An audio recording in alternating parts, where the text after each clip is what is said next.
Bienvenue dans Fonction publique, mon amour, le podcast qui explore, questionne et parfois bouscule, toujours avec l'envie de comprendre et d'avancer.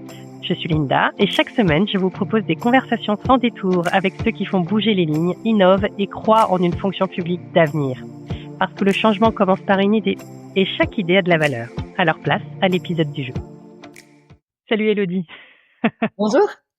Enfin, parce qu'en fait, on vient d'enregistrer ensemble, c'est toujours pareil, j'enregistre à la suite mes épisodes. Merci de te prêter au jeu, d'ailleurs.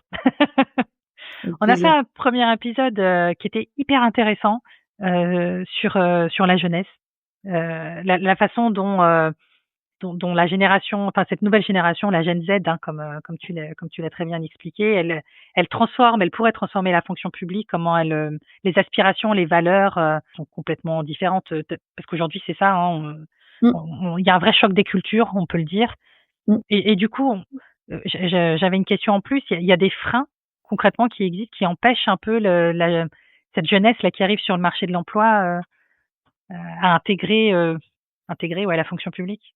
Oui, bien sûr, il y a des freins culturels, structurels qui sont souvent liés aussi à des stéréotypes et des images qu'on a de la fonction publique. Pour eux, quand on parle de fonction publique, la fonction publique, ça a des structures qui sont hiérarchiques et rigides.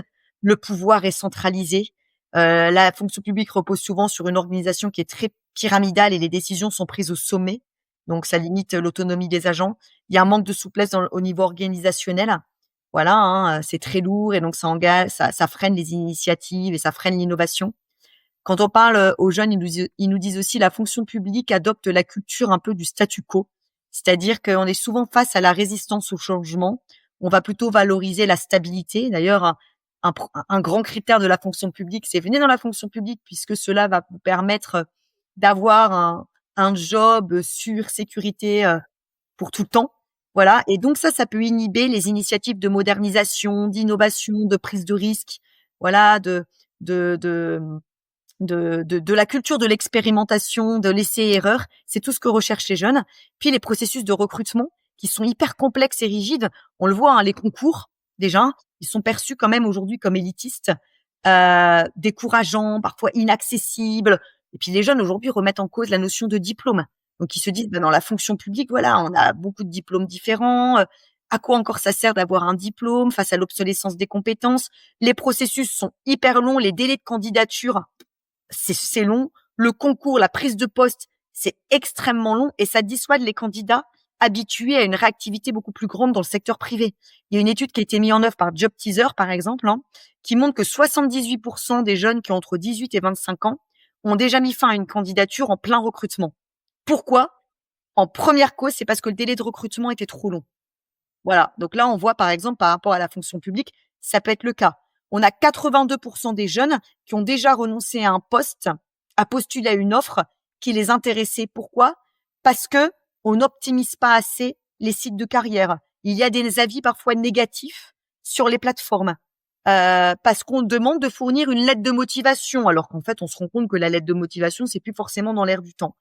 Voilà, où on oblige les jeunes candidats, comme les moins jeunes, à répéter plusieurs fois les mêmes informations à plusieurs reprises.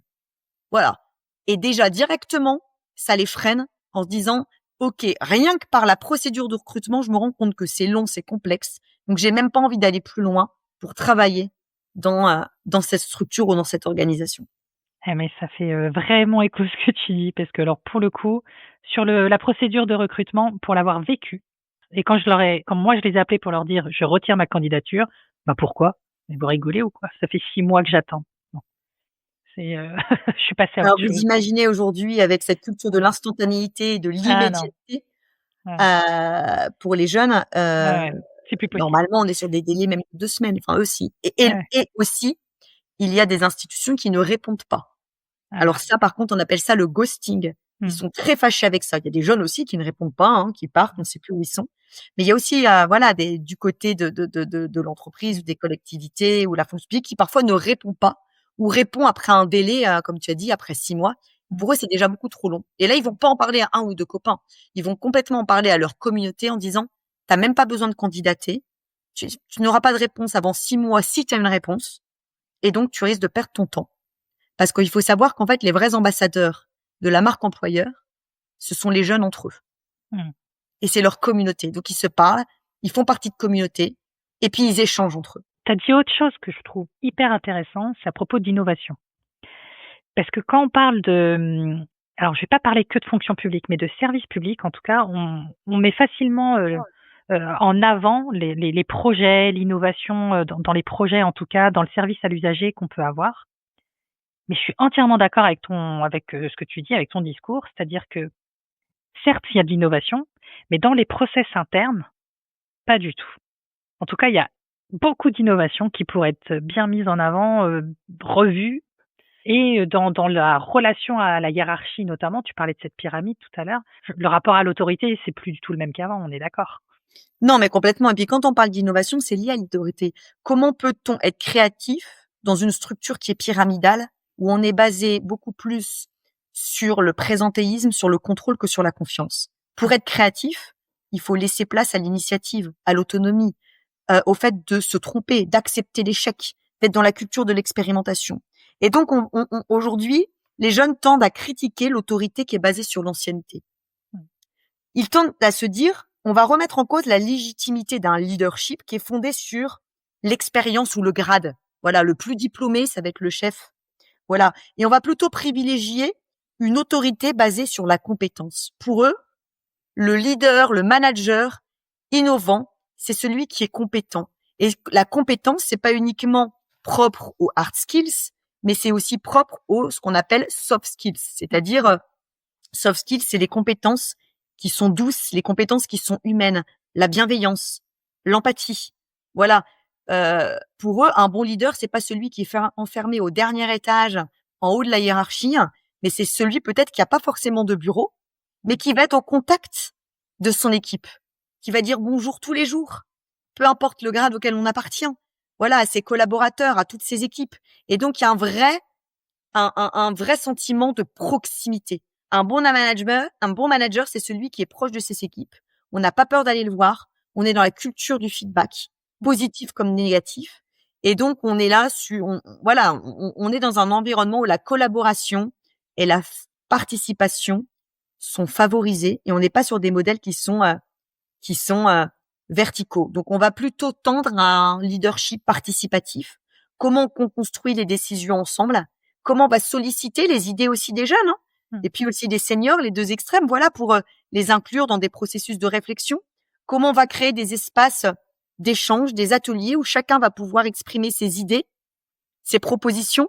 Et ce qu'on veut pas, c'est entendre des idées, mais on se dit oui, mais les idées n'ont pas été prises en compte parce que la direction les a pas prises en compte et on nous a juste demandé des idées, puis on se rend compte que on n'est pas écouté. Ça ne suffit pas de se sentir écouté. Aujourd'hui, on a envie d'être protagoniste.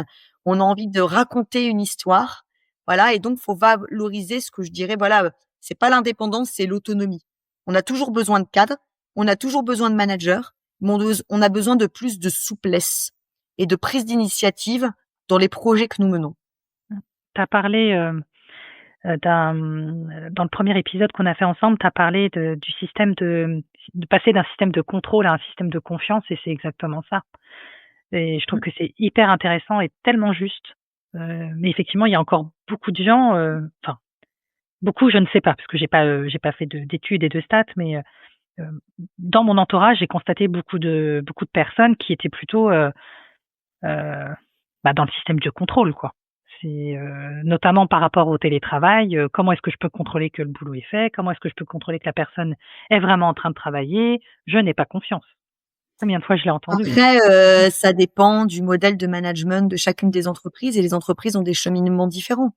Il y a des entreprises, voilà, qui sont plus avancées que d'autres, qui ont des modèles de management qui sont pas forcément les mêmes. Quand on est dans des domaines, par exemple, comme l'industrie, etc., ou même la fonction publique, dans des grosses structures, on a eu pendant longtemps l'habitude de fonctionner avec des hiérarchies sous le système du contrôle, sous le système de la pyramide. Et donc, c'est long de changer tout un modèle de management. Ça se fait petit à petit. Donc, il y a des choses qu'on peut faire à court terme, à moyen terme, à long terme. Mais derrière, ça demande une organisation qui est complètement différente. Alors, je dis pas que, voilà, à un moment, on parlait, c'était la mode de l'entreprise libérée, tout était en mode projet, il y avait plus forcément de manager. Ça ne marche pas non plus. Les jeunes ont besoin de cadres. Ce sont comme des enfants, en fait, comme les autres. Enfin, on a besoin d'un cadre, on a besoin de feedback, on a besoin de savoir où on va.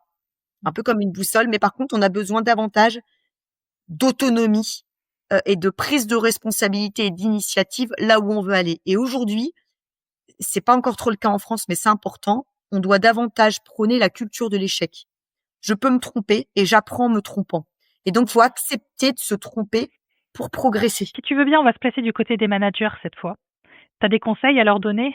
Comment est-ce qu'ils font eux pour motiver les talents, pour recruter comme il faut? Alors, il y a plusieurs choses, hein. Alors, peut-être tout d'abord, peut-être à créer un environnement de travail davantage flexible, proposer des horaires qui soient adaptables, encourager un travail à plus hybride, travailler sur les espaces de travail pour qu'ils soient un peu plus modernes en ayant des bureaux collaboratifs pour stimuler l'intelligence collective. Travailler aussi sur sa posture de manager.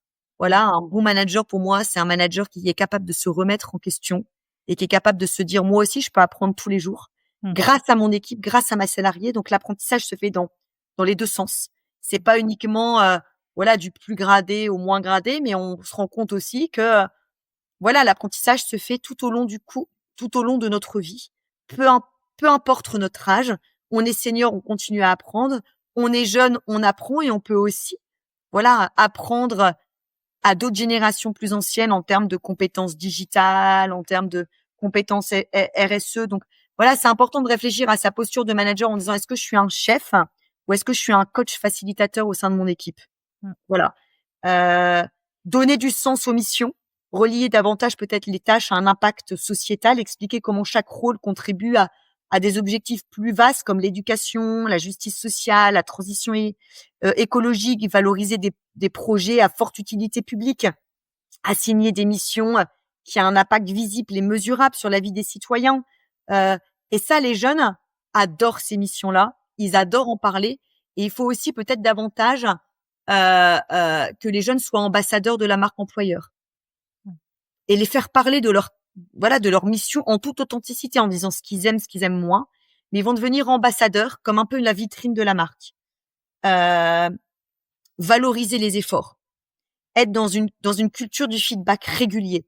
Voilà, ce fameux entretien d'évaluation au bout d'un an, c'est un peu tard pour faire le point sur ce qui va pas.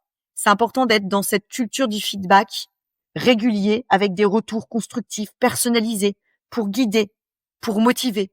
C'est important de célébrer, non pas uniquement, les succès, ne pas dire uniquement ce qui va pas, mais aujourd'hui, on sait que beaucoup de Français accordent beaucoup d'importance à la santé mentale et morale.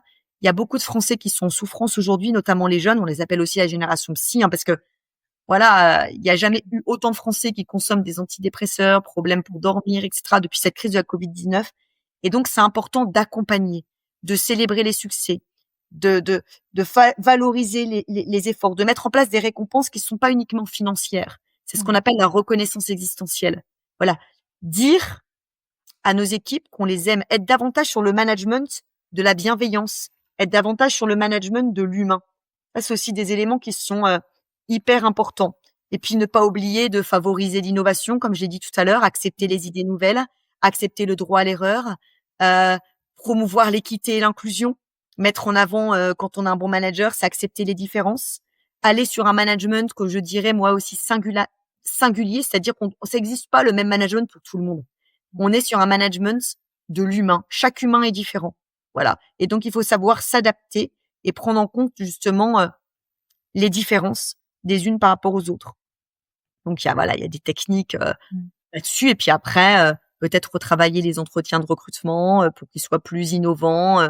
Ne pas être sur une lettre de motivation, sur un CV, mais proposer à des jeunes d'envoyer une vidéo d'eux-mêmes, aller sur des entretiens collaboratifs, collectifs, pour identifier justement comment la personne parle en public, par exemple, et puis les mettre devant des vraies problématiques liées à l'entreprise, où là, on va analyser des compétences qui sont plus des soft skills, travailler sur le processus de onboarding. Très souvent, les jeunes recrues, ils sont pas, on les lâche trop vite, et donc après, ils se perdent, et c'est comme ça qu'ils partent. Ils ont besoin d'être encadrés via un tuteur, par exemple, mettre un senior et un plus jeune, par exemple, je sais pas, mais il y a des idées. Et puis, avant de laisser partir quelqu'un, préparer des entretiens de sortie. Chercher à comprendre pourquoi les gens partent. Parce que si les gens partent, ils vont devenir aussi ambassadeurs de la marque, employeurs. Et parfois, ces gens peuvent revenir. Donc, vous avez, par exemple, la disponibilité. Peut-être réfléchir aussi à des solutions comme ça, avant de dire directement qu'on va quitter la fonction publique. Donc, Voilà, important de réfléchir à l'attractivité, à attirer dans les campagnes de recrutement, mais réfléchir aussi à l'engagement, à la fidélisation. Et l'engagement, un jeune est engagé dans son travail aujourd'hui s'il est engagé à l'équipe. Donc, importance d'être sur l'humain. L'humain, c'est la posture du manager, c'est justement l'esprit d'équipe, la raison d'être de l'entreprise, l'importance de renouveler ses compétences. Les jeunes ont envie d'apprendre à l'école, mais ils ont envie d'apprendre tous les jours dans l'entreprise. Les jeunes comme d'autres personnes, aller sur des formations, aller sur la possibilité de passer, je sais pas moi, d'une fonction à une autre, d'un secteur à un autre, en évitant des processus qui sont lourds, qui sont longs, et dans lesquels, en fait, on est déjà épuisé avant même d'avoir commencé. Mais merci beaucoup, Élodie, c'était passionnant. Avec plaisir. Voilà, un regard de plus sur la fonction publique d'aujourd'hui. Si cet épisode vous inspirait, alors il a rempli son rôle. Parce que ce que l'on retient et ce que l'on transmet, ça a du sens. Et ce qui a du sens a de la valeur. Partagez, abonnez-vous. Merci d'être là et on se retrouve bientôt.